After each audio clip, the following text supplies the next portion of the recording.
So hello, everyone. Welcome to the very first of hopefully many of an Australian FRC video series where we're going to get lots of great tips and some great, wonderful experience from lots of our presenters. Tonight, we're going to hear from Gordon.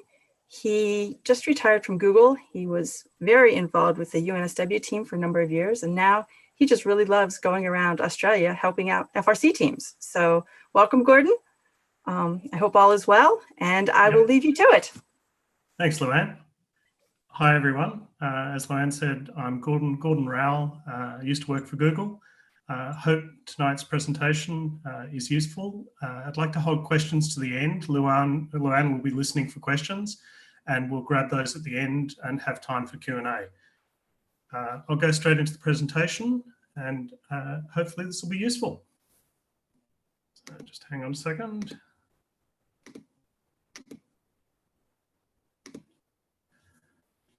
Okay, so tonight is about team organisation. How do you build an FRC team? How do you support an FRC team? How do you support the mentors and the team leads? And how do you succeed in the long term? And what I define as success. So let's talk about some of those topics. So this talk is me. This talk is not on behalf of anyone. I don't speak on behalf of anyone, probably myself, but I'm not sure. Your mileage may vary. I'm certainly wrong on at least some of the aspects of this talk. You'll have differing views, and I'd like to talk about those afterwards. And I hope we're going to start some discussions with this. The idea of this series is to actually start discussions and getting teams talking to each other, working out how to do things better, supporting ourselves, especially with the weird world we're living in and the restrictions we have. How do we build on what we've built already in FRC in Australia, first in Australia? And many thanks to those who made comments on earlier versions of these slides. They've made them much better. Thank you. So why am I giving this talk? So my history was about 13 years at Google, about 35 years in the computer industry. I ended up as a senior site reliability manager with about 40 staff at Google before I retired. And a lot of my time, as well as building and maintaining my own teams and looking at their strengths and weaknesses, was training other teams and other managers on how to build and expand their teams and building healthy teams and looking for the danger signs. One of the things I realized thinking back on it last year was I'd completely failed to apply the same things to FRC teams. I mentored an FRC team directly for several years, the UNSW team, as Luann mentioned, and I've been involved with a number of other teams this year and other years in various capacities. And I've also been a referee with FRC many, many times at many competitions, and I've seen lots of robots and lots of teams. And I've seen similar failures and similar successes, and I wanted to put some of those down as thoughts. However, I've completely failed to train my cat. So that part of cat herning I have not done well. Since we've been staying at home through the lockdown, our cat has decided that 7:10 is the time to wake us up in the morning. So we're busily trying to dissuade her from that idea. So what's an FRC team? An FRC team is there to help students in upper high school learn. That's the point of it. The point is not the competition. The competition is a way to learn. And the way we get a sustainable FRC team is that we need key people in the team. And the people that I'm talking to here are coaches, mentors, and leads. They may or may not be the same people. As the team grows, hopefully they will be different people, but initially they might be the same people. As a site reliability engineer, we talked a lot about N+1 or one more than you need. And this is really, really important. You need to have redundancy in each of your key roles. You need to have at least N+1 of each of these key roles. Otherwise, you will have troubles when someone isn't available. So your primary goal, and this is true in team building and it's true in FRC team building, so company team building and FRC team building, is your primary goal is to make yourself redundant. My last year at work was ensuring continuity of all of my teams once I left. This is really, really important. And if you do it well, you can move on and do something else. That doesn't mean you have to leave the team. You may want to go and form another team. You may want to run 2 teams. That's great. But you can do something else because your primary goal has been achieved, which is allowing you to move on to something you haven't done. If you can do it, then you can teach someone else to do it. And that's what you should be focusing on. That doesn't seem the sensible thing to do. It seems like the skills should go to the people with the skills. The people who know how to do the job should do the job. But actually, long term, that's not the right thing to do. Because when key people leave, the team starts to suffer, whether that's a company team or an FRC team.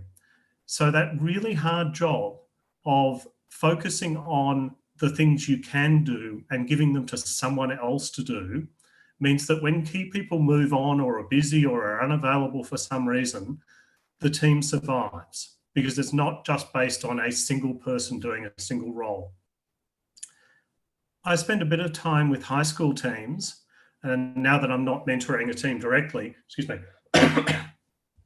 And one of the things that I'm seeing in a number of high school teams is they have incredible drive and energy, which is great. But that drive and energy is often based on a single teacher who has that drive and energy to get the team up and running. Once again, that's great and all power to you, but don't go it alone. Don't go it alone. You need to enlist other people. Even if initially all you need them to do is organize or drive kids to competitions or move the robot or whatever it needs to do. If you aren't responsible for all of the tasks, you can step back and think about what actually needs to be done, what you need to do, what you need someone else to do. If you're the only person doing it, you will get overwhelmed.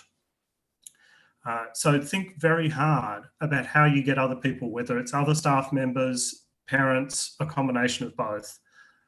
That's really, really important for the long-term survival of your team. And I can't stress this enough. Enthusiastic support of your principal is really, really important. I see some schools where they've got approval and they've got some budget from the principal, but then the principal's not particularly engaged. They're supportive, but they're not really enthusiastically supportive. And I see other teams where the principal turns up to the team meetings, pops in and says, how's it going? What are we doing this week? And they're actually heavily involved. It's not just another club. They're actually supporting it financially and with the school behind it. And sometimes that's just too much for a single school or a single teacher to do. So maybe look around. I know it feels like your school is the right thing to do, but maybe you can join up with nearby schools. Maybe another school has thought about forming a team, but they haven't got quite enough people. Maybe you can join together. And there's absolutely no shame in that. And it's a really good way of growing the team. Maybe you become a community team based around a school. One of the big problems facing any team is what happens as people move out from the team. It happens in companies all the time, and it's absolutely an important thing to think about. But it's absolutely key in FRC because teenagers get older. They age out. So what happens when your leads age out of the team? Will they stay on as mentors? That's great. How long are they going to stay on as mentors? Is it 1 year? Is it more? Or will life get in the way? They might go somewhere else to university. University might get busy. They might get a job, whatever, and they can't follow through with their mentorship. You need to plan for that. Assume that some of the mentors are not going to be able to continue. And if some are not going to continue and you only have one, you're in trouble. That's why you need more than one, and in fact, more than that, preferably. Once again, teenagers tend to have a particular focus, just like you as a mentor have a particular focus. So get them focused on the skill transfer. They know how to do a job. That's a good reason why they shouldn't do it. It's a good reason why someone else on the team should be trained to do it. So focus them on leadership, teaching their skills to others, because that's actually one of the biggest things that I see comes out of FIRST. Kids as leaders. They learn technical skills, but they also learn leadership skills and organizational skills. So if you can bring that out, you bring out a much better rounded teenager. One of the biggest dangers in any team is people working alone. It's a danger in work teams, but it's also a danger in FRC teams. And this is another reason why I talk about making the team larger than you think it might need to be. So you want to work as a team. It's always, every time you talk about it, it's our achievement and our failures. It's not that that particular person did something wrong. It's we didn't think about that. Something went wrong. Our achievement, we achieved as a team. Yes, it might have been a brilliant design from a particular person in the group, but it's our achievement. We worked as a team, we achieved together, we failed together, and we're going to continue to go together. That way you feel like a team. You don't feel like a collection of individuals. One of the biggest dangers that I see, and I see this repeated, is the solitary genius. This is the person who is absolutely brilliant at particular things, or maybe lots and lots of things, but they are only capable of working well on their own. And they are ultimately, unfortunately, destructive to team morale, because they tend to gather all of the things that they want to do to themselves. And there's an expression that I've heard, cookie licking, which is you take the cookies out of the barrel and you lick them so that they're yours, probably not good from a health and safety point of view, but you get to hold it to yourself. And that starves the team of the ability to take on those tasks and expand the team and the skills. So you want to, and this is your job as a mentor, look at those solitary geniuses and say, you're really good. Now I want you to teach the new members of the team how to do those things. And I want you to learn something you don't know. And sometimes the solitary geniuses just want to do one particular aspect of the work. Get them to focus on areas that they aren't so good at and realize that there are more things to life. I cannot stress the next one enough. Getting a task done competently is better than almost done brilliantly. Almost done is not good enough. The robot's not working. So a well done or competently done average job is much better than an almost done brilliant job. So focus on completion. And that would describe my working life. I was never a stellar software engineer. I was a very capable developer and a very capable site reliability engineer, but I wasn't brilliant. But I was really good at getting things finished. And that was really well respected. And it's really important that you have a mix of people who are brilliant and a mix of people who are finishers. And you need to bring out the skills in both of them. And importantly, work in pairs.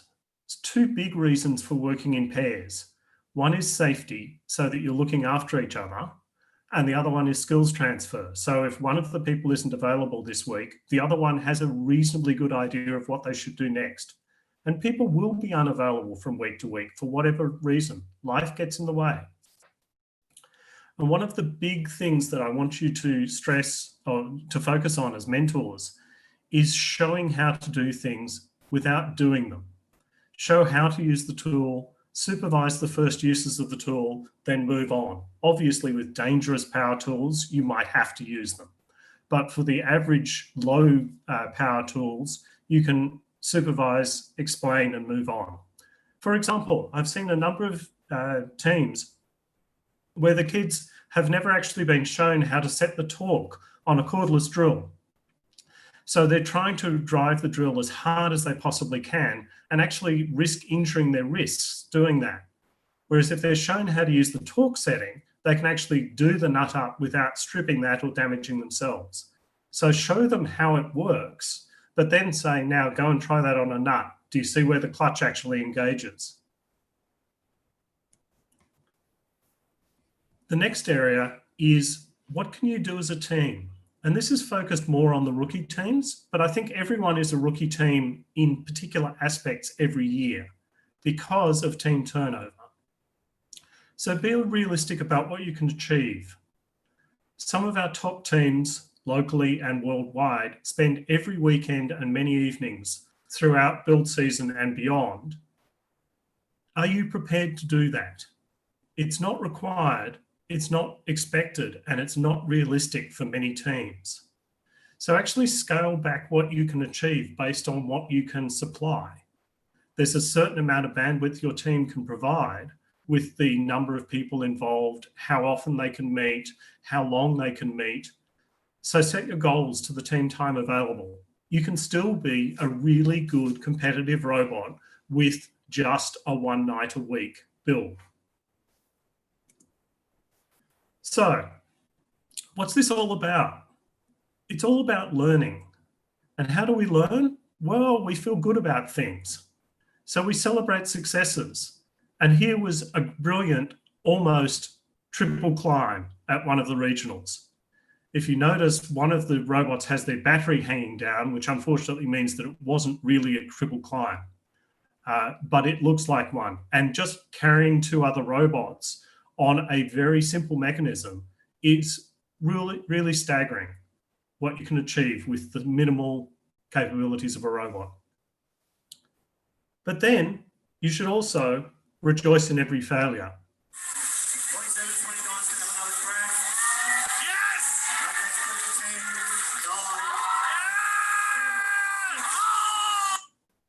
And I'm sorry for my yelling. I was the one holding the camera, but I think that's well worth watching again. So I'm going to play it again because I find it fun.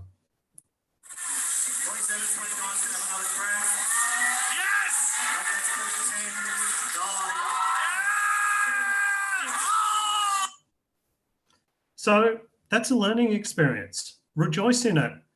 They got to climb. It failed, but many other times during that competition, they did manage to climb.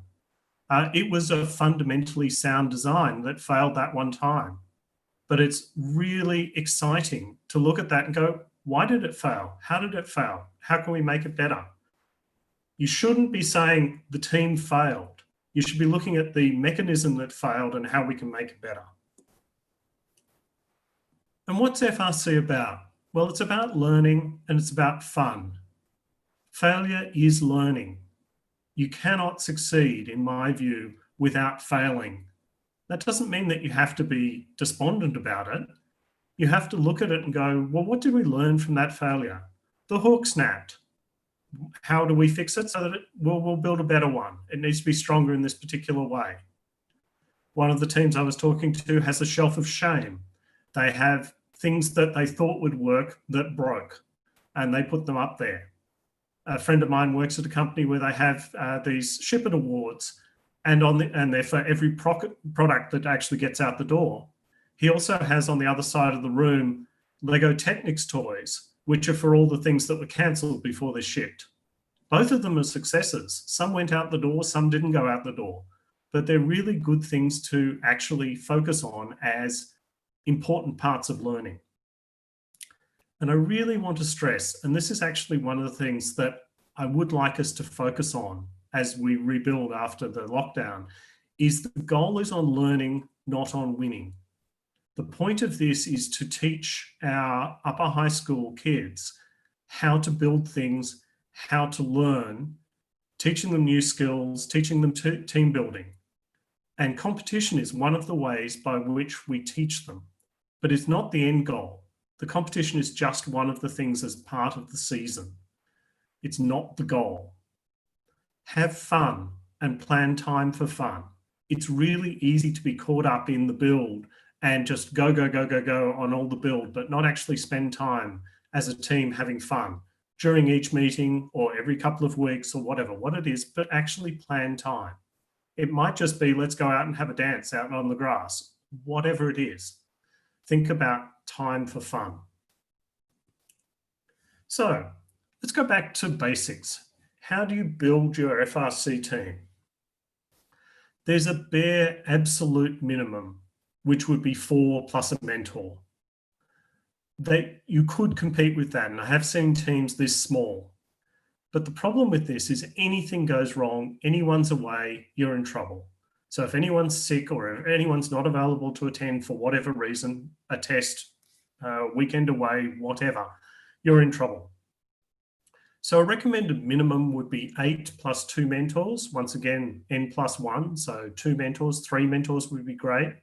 The team can always work in pairs, and you always have spare capacity, which means you always have more people available than there are tasks that can be done right now, which means you can actually give tasks to people and say, well, work on the next thing that we need to do, rather than just the one that's coming up. And remember that whatever your planning is for the number of people in the team, it's based on the people who reliably show up. And this isn't actually a pejorative statement. Some people can't turn up for all sorts of reasons. Life happens. Life gets in the way. So if you have a team of 4, there is a good chance someone can't turn up multiple times during the season, and you're going to be waiting. So think about that and plan for that. And think about if someone has particular skills, who's their second, so that you have someone close to the top of that group to work on the next task. So you've got your team. How do you organize your team? A very typical way of organizing the team is in these 4 categories. And you can disagree with this, and the whole idea of these slides was to get people thinking and complaining and disagreeing with me. Start with the mechanical. So the base build, building the base frame, designing and building of extensions. Second one is electrical. This can happen concurrently with the mechanical, and it's good to do that. Design the electrical layout while the base build happens. And one that I see again and again and again is you need to reserve space for the electrics. You need to measure again, and you need to test fit. So you actually need to work out how it's going to fit into the chassis, where it's going to fit into the chassis, and oh, that motor or that axle that's just poking through there now means we have to move everything again. So do the test fit multiple times and actually reserve the space and say, you cannot use this for anything else. This is electrical space. And if mechanical want to move something around, they have to talk to electrical. If electrical want to do something, they have to talk to mechanical. It's really important that these teams are somewhat separate but talk to each other. The third team, and I see this happening a lot, is the software team starts when everything else is finished and people are waiting around for a long time. The FRC install takes the best part of a day on a typical machine. It's a lot of packages and a lot of install and fiddling. And if you're working with one of the Department of Education computers, you typically need to get someone with super admin privileges to install the software. That happens multiple times. It's possibly locked down with various accounts. I would actually recommend that you don't use a Department of Education computer for this at all, and you get a team-specific computer which doesn't have the Department of Education lockdown. Obviously, once again, your mileage may vary and you may not be able to do it, but it is definitely a problem. And it causes things to be very, very slow because the one person with admin privileges on the campus is doing other things. Software need time with a functioning robot to do their work. And this I see happening every time. Mechanical is still playing with the hardware. Electrical just needs to fix things, and then they say, right, it's ready to go. Why isn't it moving? Software actually needs to drive hardware and needs to talk to the electrics. So you need to have it all wired up and working and the motors working so that software can actually be tested. And you need to actually plan your time. Once you've got the robot to a decent build stage, you should actually start partitioning the time so that each of the subgroups has time to do whatever tweaks they need. And you actually get methodical about giving each of the teams time. If they don't need it, they can give over their time, but if they need it, they can use it. And the fourth one, which is a responsibility of everyone of the team, is safety. I can't stress this enough. Obviously, safety glasses, holding hair back with hair ties, etc. All of those sort of things. But it's on everyone all the time to look after the safety of the team. Anyone can call stop at any time. And I think it's a really good idea to make that a safety rule for the team, whether it's stop or some other code word, doesn't really matter, but practice it. And it's a really nice thing to do with the team. Just have someone, just the quiet person on the team, call stop and see who continues with the tools. And you just go, no, you can't continue with the tools. Stop means stop. It means tools down, or in fact, hold your tools exactly where you are, stop, dead, and find out why. And then you talk about the tasks. You have a lot of things to do to build a robot. We've already talked about the subgroups, but each of those subgroups has a number of tasks to do: building the frames, putting the motors together, installing the wheels, doing the electrical wiring, doing the sub-wiring, doing various bits of the software componentry. So it's a good idea to have a dedicated whiteboard or index card space for each sub-team. So actually divide your whiteboard or whatever space you have, a wall, whatever works for you, and actually divide them into the 3 teams. And actually put up tasks to do, and index cards work really well for this. It's really nice if you don't have to pack this away every time. You have to pack away your robots, but if you can have a bit of wall space for the whole of build season, or a whiteboard that's kept as yours for the build season, that's a really good thing, because then you've got the state from week to week. Each sub-team should be responsible for writing up the next 3 goals. That's not the next 3 tasks, that's the next 3 goals. So the next 3 goals might be build and install motors, might be a goal, but the task might be to actually build the motors, work out how they fit into the chassis, the axle systems, etc. Get people who are looking for jobs to sign up for tasks. If you're looking for a job, look at one of the sub-teams and take the next task off the list. It should be the responsibility of someone who's running that sub-team to actually put up the list of tasks and keep it deep enough, 3-4 tasks on each, or 3 or 4 goals on each of the lists, that people can go up and say, I'll do some software now. So mark them off as you complete them. And if you're dependent on another team, you can easily see who owns that particular task, so you know who to talk to. This avoids the whole talking to the mentor and saying, what do I do next? The mentor can actually get into the habit of going, well, what's the next task on the board? Did you do software recently? Did you do hardware recently? So actually focus and encourage on rotation between the sub-teams. It's really important, and the most successful and cohesive teams I've seen are the ones where everyone has a basic knowledge of each of the areas. If you have enough time, then actually putting people to work on mechanical, then work on electrical, then work on software is great. But there's a lot of people just hanging around.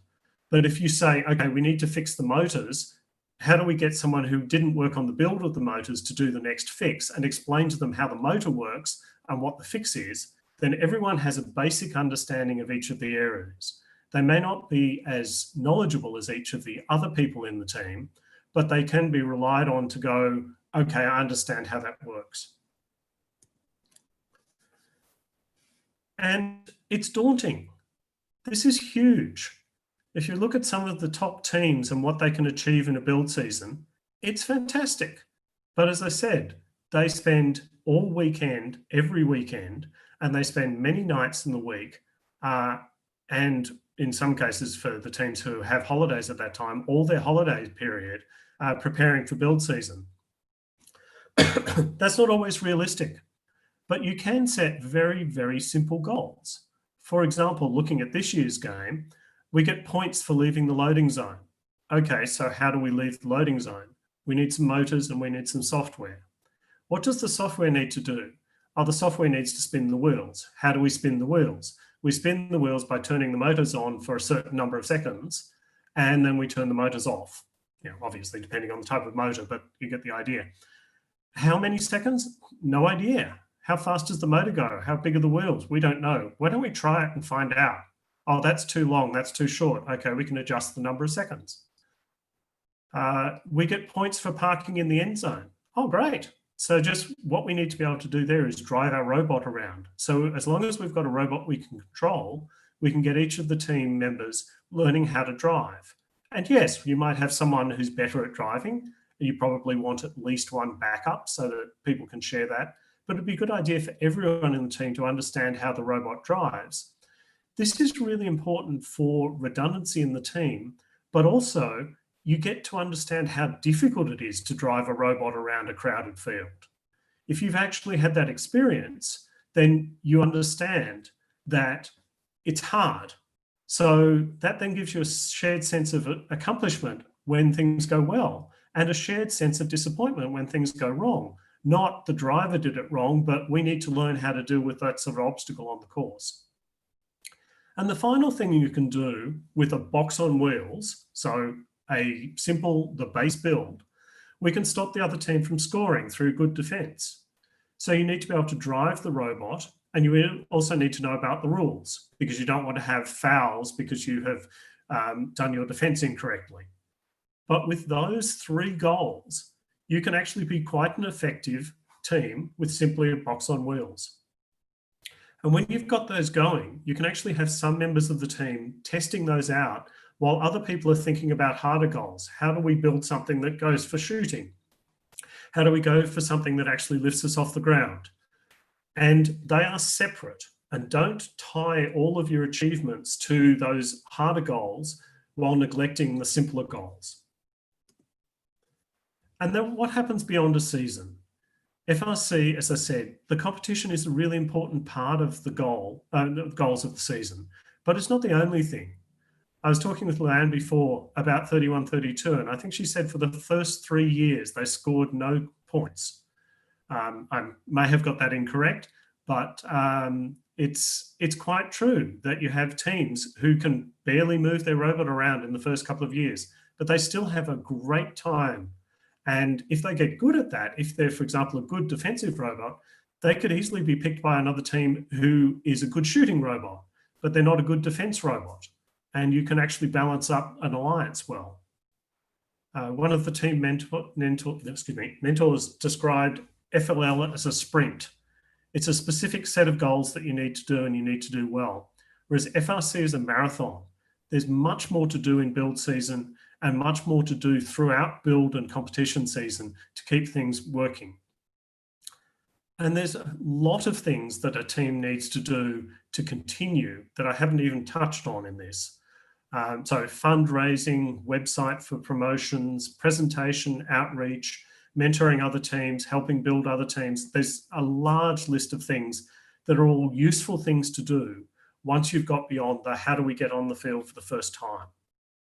You should do all of these to some extent to be a long-term success, because it's about building other teams, it's about supporting other teams, it's about ensuring that you're sustainable from a funding point of view.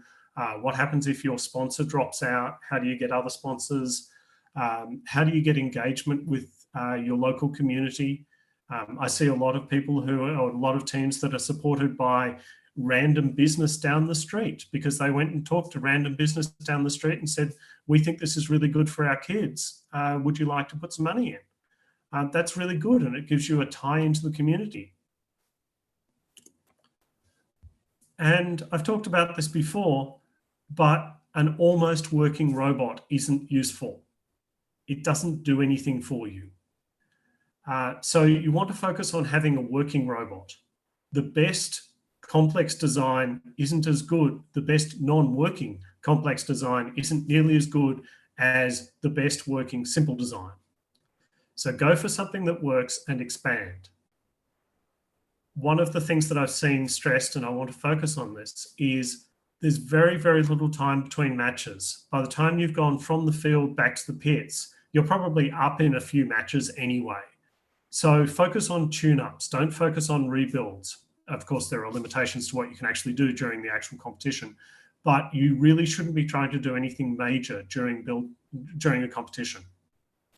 But one of the best things you should do is have a checklist. Before you go on the field every time, check, is the battery charged? Are all those critical cables tied in? Are we on the network? And so on. And as a referee, there is nothing more soul destroying than watching a team come on the field and then not move. And the team comes on at the end, obviously they didn't move. There's nothing we can do as a referee. But at the end of the match, the team comes, excuse me, the team comes on and says, oh, that wire came loose. And it's typically, again, why aren't they cable tying that wire in? We loaded the wrong code. I hear this way too often.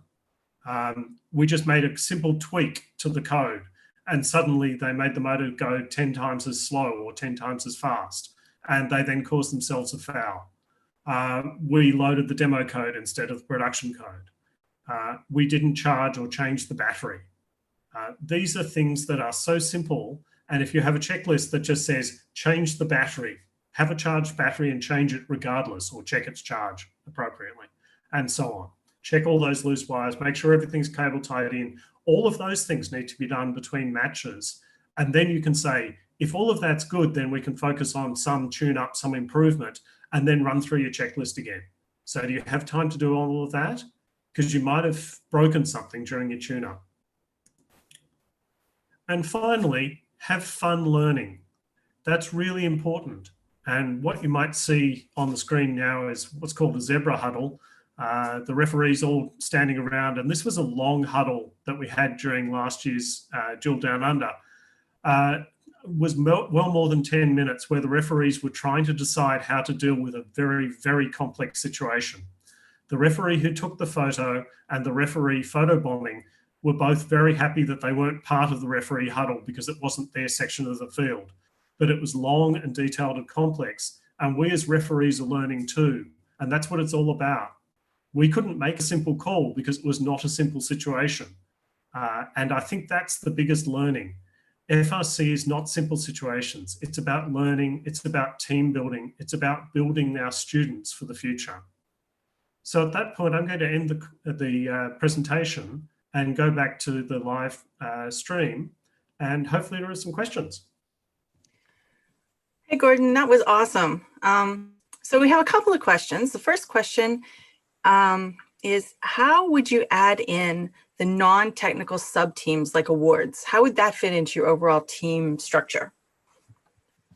It's a really good question. One of the things that's happened recently is the move in some groups from STEM to STEAM.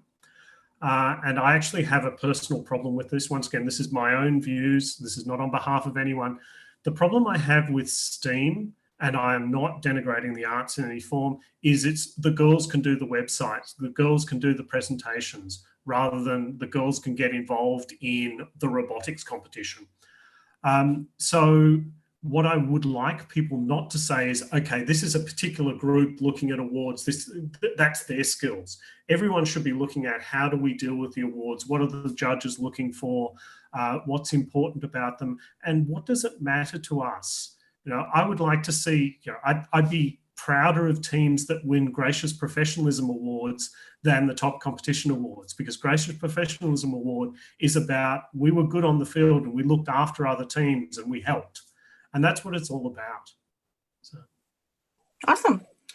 The next question is, would you change any of these tips or these experiences because you can use the same robot next year? Oh, that's a really good question. I think I wouldn't change them. I'd emphasize them. Once we can get back and start meeting as teams, you have a really great opportunity to get your base robot working perfectly and solidly and sitting down. You know, I'm a bit of a stickler for good wiring that's properly tied down, because I know it doesn't go wrong. And you know that when it goes wrong, you can actually pull the wire that you wanted to, rather than all the 3 wires around it. So it's a really good opportunity to actually practice with the base robot while you're thinking about the more complex things. And we don't know how the game is going to be adjusted for next year, but we have a base idea of what the game is going to be. So you can say, okay, we can do those 3 that I talked about on the slide. And you can go, well, how are we going to shoot now? Okay, let's have half the team just driving around the field. And one of the mentors was talking about throwing things at the robot, and you have to stop if you hit something, you know, like touch football for robots effectively. Do those sort of things that you can do on any open space with your robot, and just get everyone to practice that, everyone to practice the driving, everyone to understand what it means if you can't see when you're driving. And then the next week you get together and you say, okay, how are we going to build a shooter? That's what we're going to focus on this week. We're going to go for the low goal or the mid goal, and how are we going to do that? And then maybe go back to basic ball skills effectively the next week, and then come back. I'm a big fan, and one of the things that I think is a problem with the short build season is you don't get enough thinking time. Whereas we have thinking time now that you can actually go, oh, okay, we thought we'd build it like that. We've let it sit for 2 weeks. We've come back together. Is that still the design we want to build? Yep, great, let's go ahead and build it. And taking some of that rush off, I think, could allow us to come up with really solid designs, really nice designs. They don't have to be the best CNC design. You know, I've seen scissor lifts made out of simple square aluminium tube. You know, I was with one of the teams who just went, oh, I think we'll build a scissor lift this afternoon, and they built a scissor lift, and it was just awesome, right? How did they do it? They measured, they cut, they built a scissor lift. So, you know, doing those sort of things and thinking about how to do them and having the time to sit back and go, yeah, okay, that's what we want to build. We all agree that that's the goal we're going for. Great. And I didn't really talk about it, but I like to work with teams of saying, what's the goal and what's the goal after that? So we're going heavily into the next goal. When do we decide to abandon that goal because we can't? Our shooter's just not working. Are we going to spend another couple of weeks working on the shooter, or are we going to go for the climb instead? Okay, so our goal after the shooter might be the climb. So we've got some people thinking in the back of their head, how does the climb work? But nobody's actually spending time. They're not stealing time from the team to work on the climb because the team's focused on the shooter, right? If you have enough people, maybe you can split, but I'm talking about a smallish size team. But you say, here's what the shooter needs to do, and here's when we're going to stop. We spent enough time, it's not working, but we've got a good design for the climb, so let's try that for the next couple of weeks. And I think there's some opportunity to do those, and quite a few of those, if we're talking, you know, 6+ months of extra build season. Yeah, it seems like in talking to some teams that's probably one of the biggest concerns is what does this extra time do, and what other opportunities does it open up for us? So yeah, that seems like a big change this year. I wanted to make one quick comment about your notion of checklists. And this is actually something that I learned from an FTC team over in Ohio. They made checklists for a while, and then they continually forgot where they put them. And so what they ended up doing was actually just putting them on the robot itself. And that's something that I've seen some of the FRC teams doing here as well. And it seems to be really, really good because you can't lose it. It's on the robot. It's right there. So write it down, put it on the robot. Yeah, write it down, work out what it is, go through build season, laminate this thing, and then just use a whiteboard marker to mark off all of the things and then rub it out. Exactly. And it doesn't add that much weight. You probably have enough in your weight allowance to add one piece of laminated paper. Wait, another question just came in. So here's the question. In technical discussions and decisions, do you prefer to do team votes or try to reach consensus? I think you're stronger with the consensus. Consensus means everyone is comfortable with it. It doesn't mean that everyone is happy about it, but it does mean everyone's comfortable with it. Now, if you're going to build an unsafe design, maybe there's, you know, a requirement of the mentors to say, no, we can't do that. We're not going to have a rocket launcher. But on the whole, consensus is the way. Now, you might achieve consensus by saying, okay, a 2/3 vote is sufficient.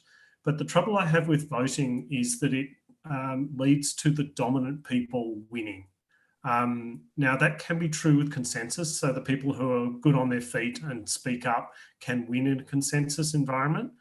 But you as mentors, and I'm talking to the mentors here, should actually nobble those people. And this was part of my job as a senior manager, was to sit in meetings and not talk. And that's actually a really interesting skill to develop. So if you see people talking too much, your job as a mentor is to take them aside at the end of the meeting and say, next time I'd like you to actually just listen. I want you to spend the whole meeting listening.